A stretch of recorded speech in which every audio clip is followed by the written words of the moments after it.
Fedrwn ni nôl at benod a ddarllenes i, Genesis penod 18. Ac yn mynd i sylwi'n arbennig ar adnodau 1 hyd at 15.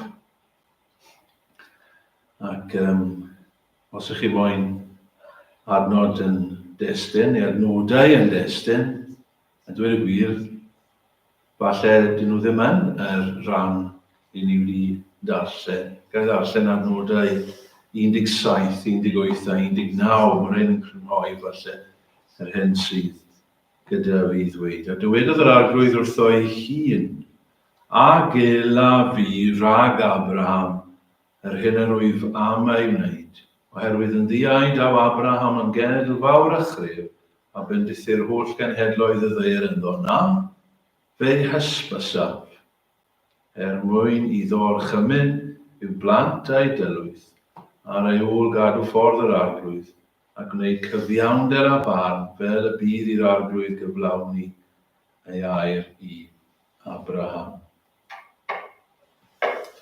Un o'r gwirioneddau syfrdanaf a hyfrydaf i ni fel Cristnogion yw fod Duw yn cwrdd gyda'i bobl e. Mae Duw mor fawr, a mae Duw mor sanctaidd, mae mor tu hwnt i unrhyw beth allwn ni I ddychmygu, ac eto, mae e'n un sydd yn dod yn agos at I bobl e. Mae e'n Dduw sydd yn cymdeithasu. Mae e'n Dduw cymdeithasol. A nid Duw pell, yw Duw y Beibl. Mae e'n Dduw sydd am rannu, am lefaru, am wrando, am gynnal cymdeithas gyda phobl. Mae e'n Dduw sydd yn ymweld â phobl.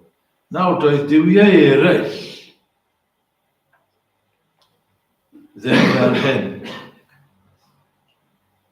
Doedd duwiau yr Hen Testament, cyfnod yr Hen Testament, na chyfnod y Testament Newydd, ddim yn dduwiau fel hyn. Ddylwch chi am dduwiau Groeg a Rhufain arbennig.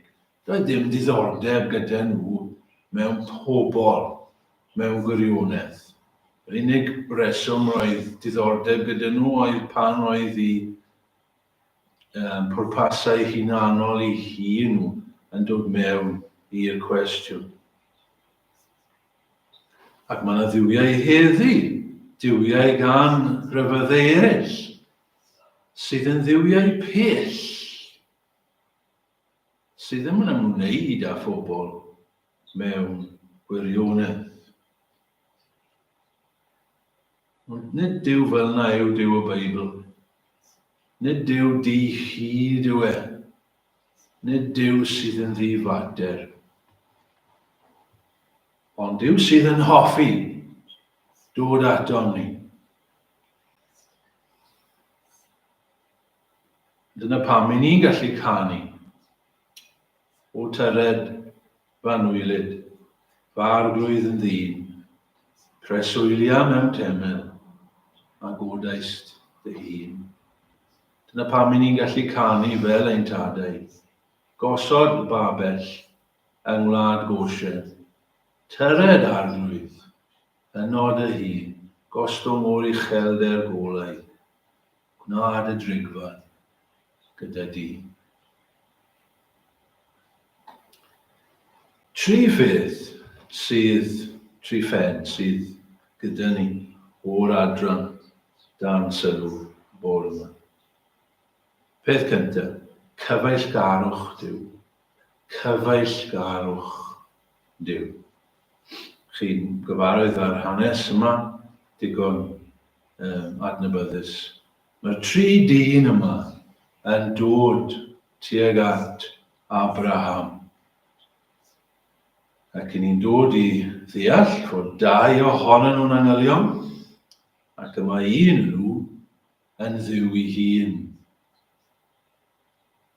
Oedd Abraham yn gwybod hynny ar y dechrau, dyn ni ddim yn gwybod, wy'n dueddol i feddwl nag oedd yn gwybod ar y dechrau. Ond buan mae'n dod i sylweddoli fod un ohonyn nhw yn arglwydd. Ond ar y dechrau, dwi ddim yn credu fod e'n gwybod. Mae angylion o'n, chi'n gweld mae angylion yn gallu ymddangos fel pobl. Ond nhw'n gallu cuddio i adenydd. A jyst ymddangos fel dynion. Pam ydw i'n dweud hyn?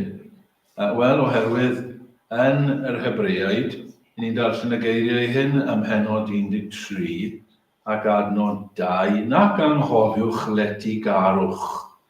Canis wrth hynny y lletiodd rai angylion yn ddiarwybod. Y pobl wedi rhoi llety i angylion heb i nhw wybod. Wel, wy'n credu taw at y darn hyn. Mae'r awdur yn cyfeirio fyna. Doedd Abraham ddim yn sylweddoli ar y dechrau. Mae angylion o'n.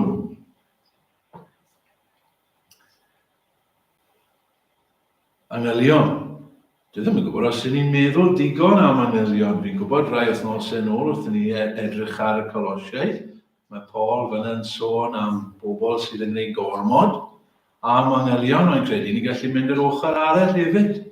A dyn ni ddim yn meddwl digon am yr angylion ac am ei gwaith nhw. Ac ni'n gallu bod tyma bach yn synigaidd am angylion. Chi'n cofio'r hanesyn yna yn y tadau Methodistiaid am John Evans o'r Bala. Oedd e'n un o'r Methodistiaid cynnar iawn.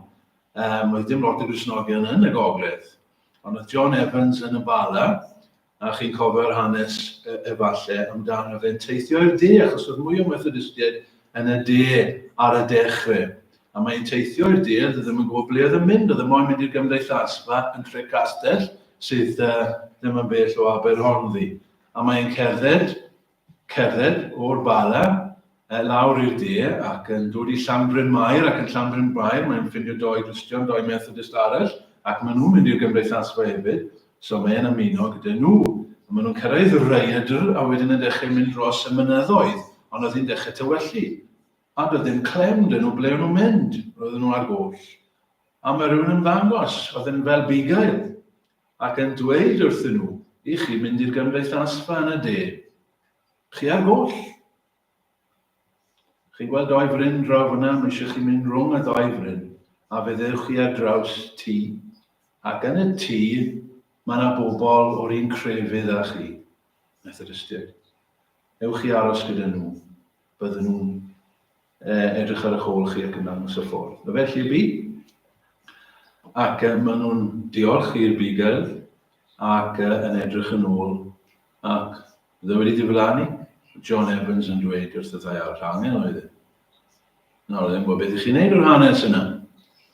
Ond dyna fe, fel fi'n dweud, dwi ddim meddwl bod ni'n meddwl digon am waith ar angylion.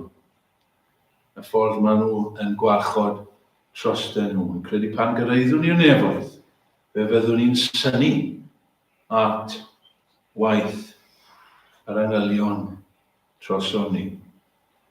Ond beth bynnag am hynny, fel ni'n dweud, mae yna un fwy nag angel fan hyn yn cwrdd ag Abraham. Ac mae e yn dduw ei hun, ac mae am gymdeithasu gyda Abraham. Dyna geiriau a ddarllenes i. A gela fi rag Abraham, yr hyn yr wyf am ei wneud. Mae yna rhyw gyfeillgarwch yma, rhwng y dyn yma. Mae am ddweud wrth Abraham, mae moyn rannu cyfrinachau gydag Abraham.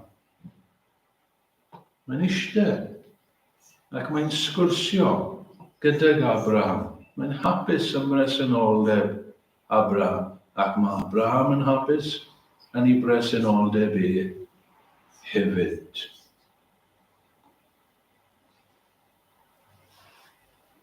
Ffrindiau, Iesu Grist yw y Duw ddyn. Duw yn y cnawd. Be fyddwn ni yn cofio cyn hir, mae fe yw Duw Emmanuel, Duw gyda ni. Nawr, siwt ddyn oedd Iesu Grist tra ar y ddaear? Duw gyda ni. Siwt un oedd e? Wel, ych chi'n cofio, yr Iddewon yn cwyno am y fath o ddyn oedd e. Luc 7:33. Canis daeth Ioan Fedyddiwr, heb na bwyta, bara nag yfed gwyn a chwia ddywedwch, y mae cathrael ganodd Ioan Fedyddiwr yn ddyn rhyfedd, oedd yn cadw draw o bobl yn yr ianwch, ac roedd yr Iddewon yn dweud mae rhywbeth od iawn amdano fe. Mae cathrael ganddo fe. Daeth mab y dyn, Iesu Grist, yn bwyta ac yn yfed, ac yr ydych yn dweledd un glwth, ac yfwr gwyn, cyfaill publicanod a phechaduriaid. Oedd Iesu Grist pan ar y ddaear yn ddyn cymdeithasol. Roedd yn hoffi bod gyda bobl, roedd yn hoffi mynd i'r partion, roedd yn hoffi bwyta ac yfed. Chi'n cofio fe'n mynd at Mair a Martha a Lazarus, mwynhau cwmni. Mae'n dewis 12 disgybl. Pam? Mwyn i dysgu nhw, ond hefyd er mwyn cael cwmni gyda nhw. Yn yr ardd, mae'n gofyn nhw, aroswch gyda fi, gweddiwch drwsdau. Oedd eisiau cwmni yr 11 yna. Roedd yn berson cymdeithasol. Hoffi cwmni pobl. Mae e'n dweud, chwiw fy nghyfeillion. Chi'n cofio fe'n dweud yn Zacchaeus? Ted lawr Zacchaeus, mae rhaid i fi aros gyda ti. Mae'n aros gyda ti. Dim jyst aros, yn siarad gyda ti. Yn y tŷ heno. Chwiw fy nghyfeillion. Mae'n dweud fwy na hynny, na jyst galw pobl yn gyfeillion. Chi'n cofio yr addewid rhyfedd hyn yn Ioan 14 ac adnod 23.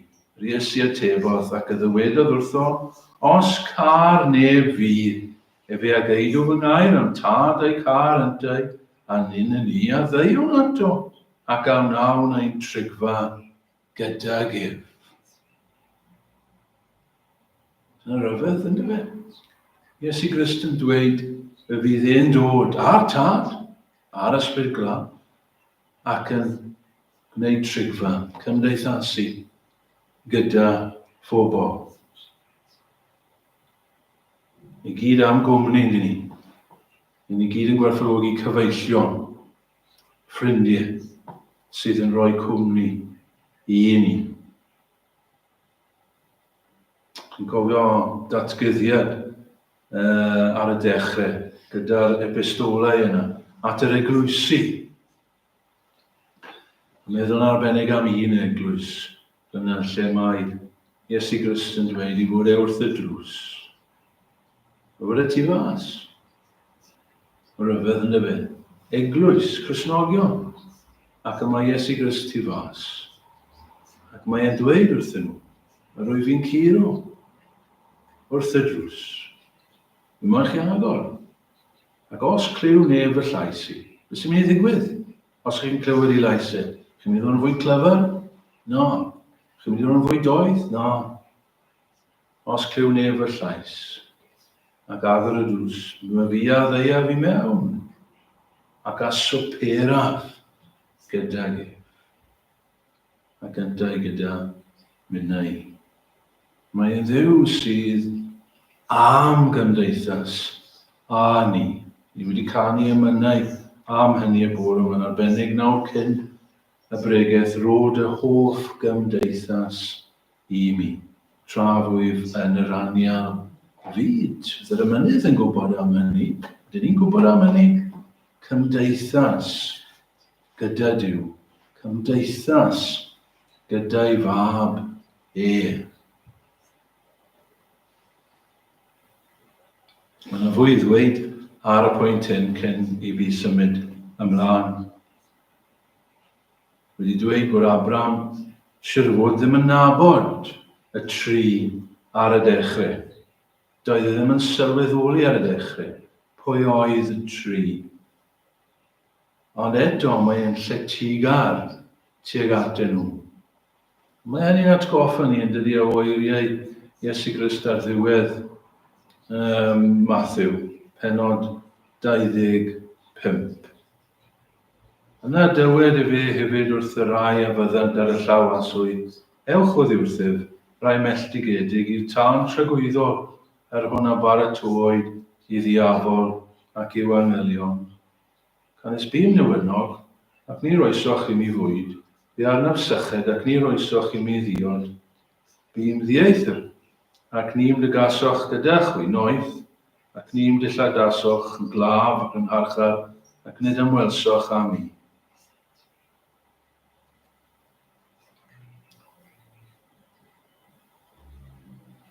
Ac ond wrth gwrs wrth y rai eraill, bym newynog, a chwi a roesoch I mi fwyd, bu arnaf syched, a roesoch I mi ddiod. Bym ddieithr, a dygasoch fi gyda chwi, noeth a dilladasoch fi, bym glaf ac ymwelsoch am mi, bym yngharchar a deithoch atab, yna'r edib y rai cyfiawn iddo, arglwydd. Pa bryd ythwelsom yn newynog, ac yth borthasom, neu yn sychedig, a roesom I ti ddiod, a ffryd ythwelsom yn ddieithr, ac yth ddygasom gyda ni, neu yn noeth, ac yth ddilladasom, a pha bryd ythwelsom yn glaf neu yngharchar ac ydeithom atat, a'r brenin a edib, ac yddywyrthyn, yn wir meddwl I chwi, yn gymaint a wneithir ohonoch chi un o'r rai hyn, fy mrodyr lleia I mi y gwneithoch. Fe mae Iesu Grist yn dweud fyna. Mae'n dweud bod e'n gallu dod ato ni, nid yn unig trwy ysbryd, fel ni wedi dweud yn barod, pan mae'n dod ac yn swperi gyda ni, mae'n gwneud hynny yn ein hysbryd, trwy'r ysbryd, yn ein henau ni. Ond mae'n gallu dod ato ni hefyd trwy bobl. Pan ni'n lletygar, pan ni'n gwneud da I Gristnogion eraill. Mae e'n gallu dod ato ni, mae yna, achos ni'n gwneud iddo fe trwy'r bobl. Felly dyna'r pen cyntaf, cyfeillgarwch Duw. Yn ail, cenadwri Duw. Cenadwri yw gair arall am neges. Ydy fe. Pan mae cyfaill yn dod, fel arfer, mae yna siarad. Mae'n gyfeillgarwch rhyfedd iawn, lle does dim siarad. Mae yna neges. Mae yna genadwri, mae yna gymdeithasu. Mae Duw yn dod fan hyn ac yn dod â neges I Abraham. Neu yn fwy penodol, mae'n dod â neges I Sara. Yma. A mae'n dweud wrth Sara bod hi'n mynd I cael, neu mae'n dweud, mae'r neges I Sara, ond mae Abraham sy'n cael y neges, bod Sara yn mynd I cael mab. Mae'r cwestiwn yn codi pan I chi'n darllen, a oedd Sara'n ymwybodol cyn hyn bod hi'n mynd I cael mab neu o'r neges. Ni'n gwybod bod Abraham wedi clywed hyn yn barod. Petawn ni'n mynd nôl, byddwch chi'n gweld hynny. Ond a oedd Sara yn gwybod? A oedd Abraham wedi dweud wrthi? Falle doedd e ddim wedi dweud wrthi. Falle roedd e'n ofni dweud wrthi bod hi'n mynd I gael mab. Falle roedd e'n ofni ymateb hi.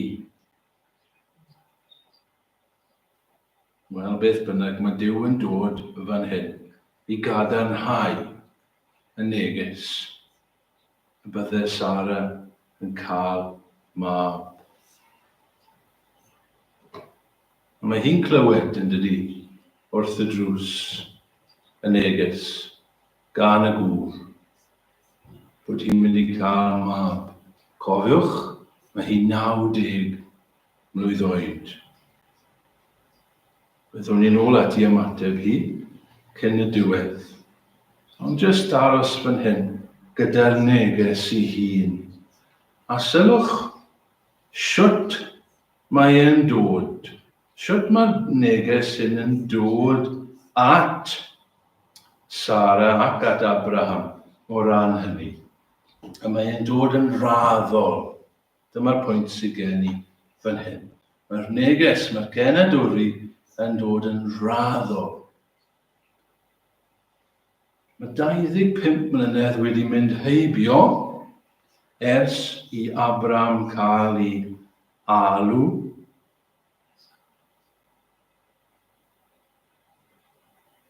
Does dim hast ar Duw. Mae amserlen Duw yn araf. Wel, fi'n dweud araf mewn dyfynodau, achos ni sydd yn dweud bod e'n araf. Gallai Dduw wedi dweud wrth Abraham a Sara 25 mlynedd yn gynt, pan oedd e'n galw y ddau wyr. Fi'n mynd i roi mab i chi yn eich gened. Ond dydy e ddim. Mae'n oedi. Mae'n datgyddio tipyn bach ar y tro, yn raddol.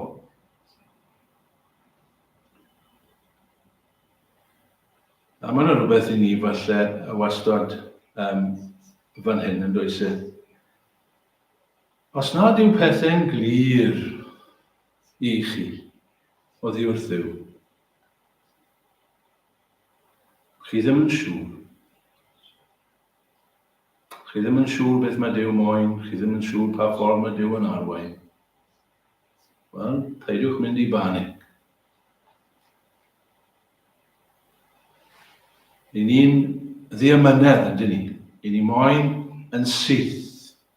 I ni moyn gwybod nawr. Ond mae amserlen Duw yn wahanol. Mae amseru Duw yn wahanol i'n amseru ni. Fel fi'n dweud, i ni'n meddwl bod i amseru yn hwyr. Ond i amseru sy'n iawn. A mae ganddo i'r resymau. Pam mae e'n oedi?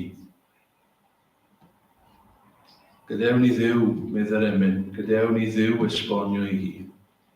Fe na'r nos yn ddydd. Ond rhywbeth arall am y cenedwri fan hyn.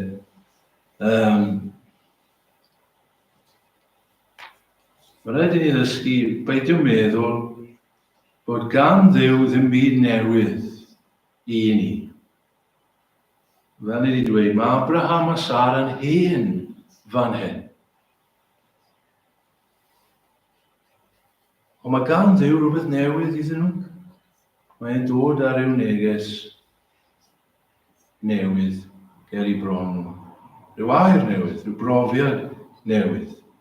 Nawr maen nhw'n mynd i weld gwirth. Maen nhw wedi aros yr holl blynyddoedd hyn.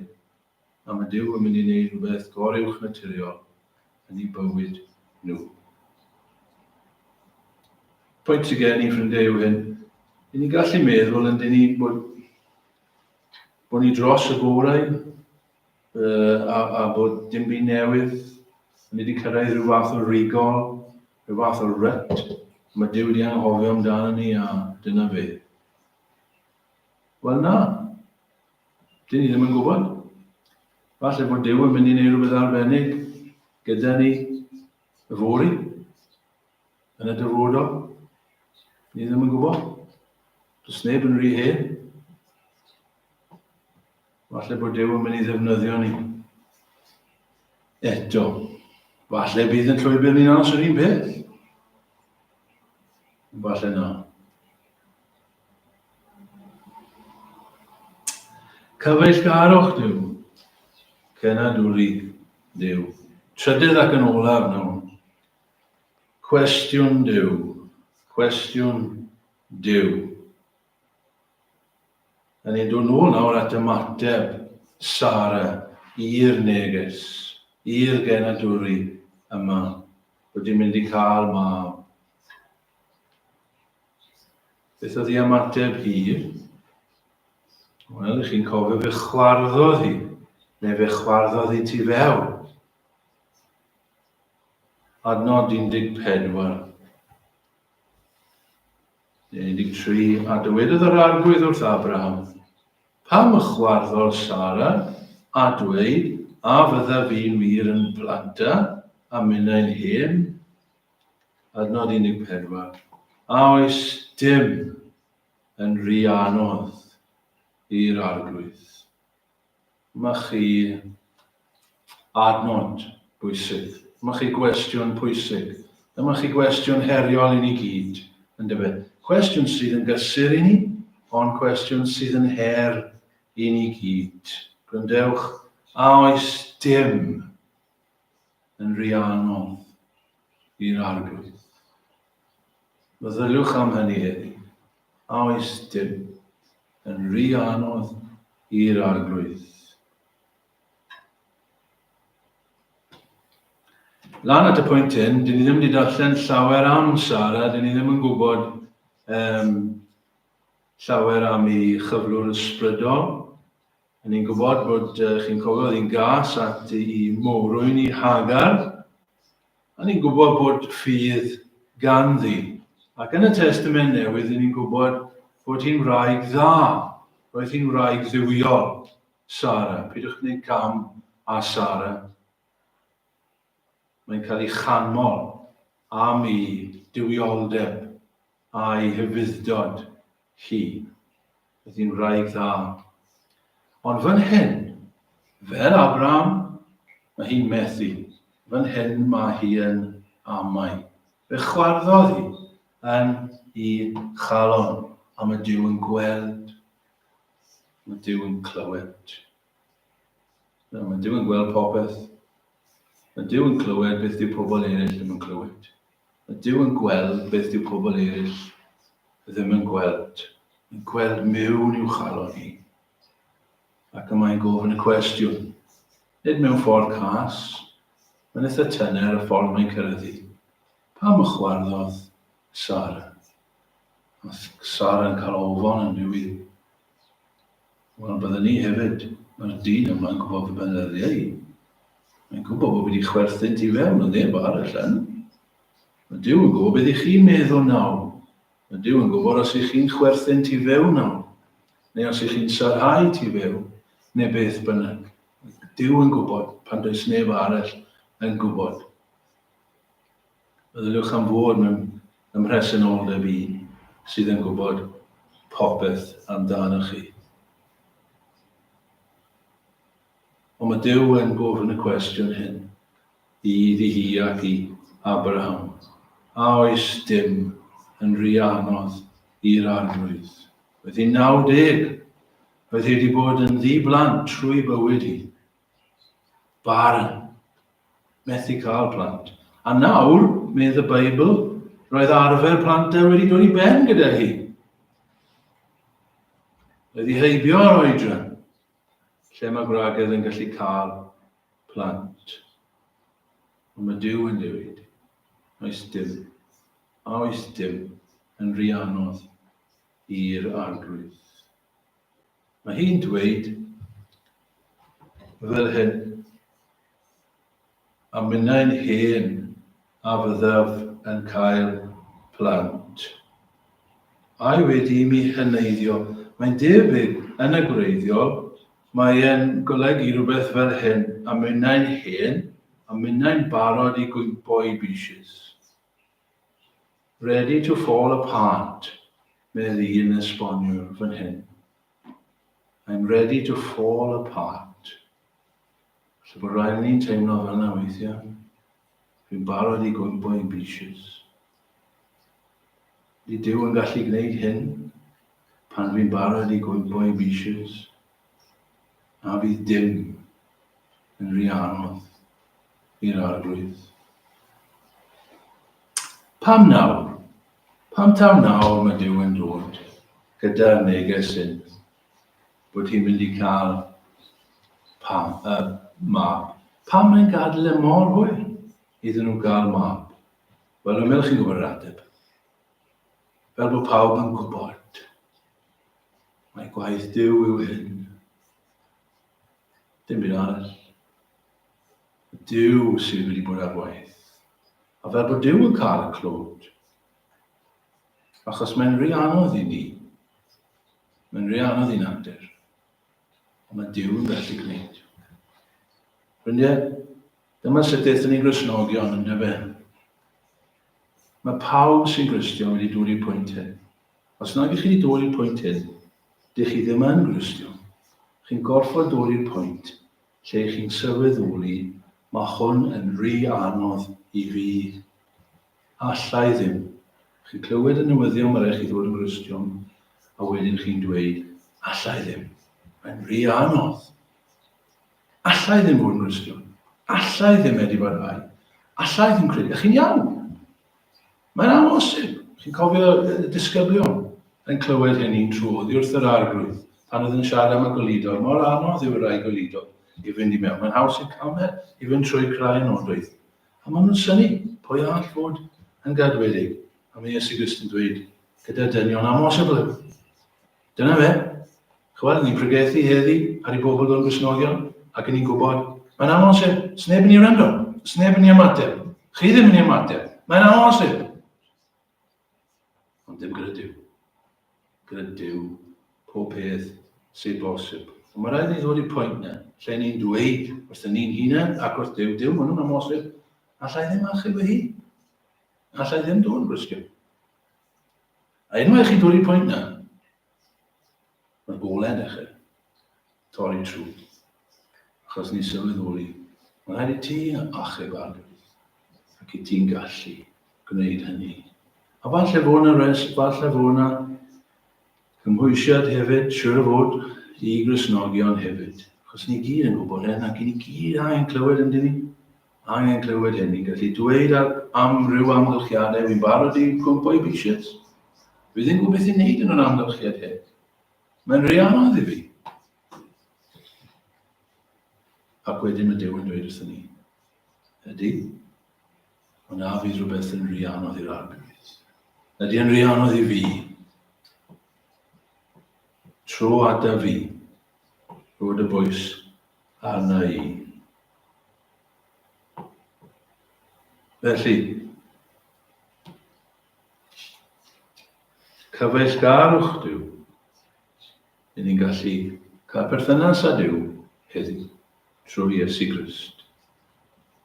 Cenadwri Duw, mae Duw yn dod o'i negeseuon ato ni.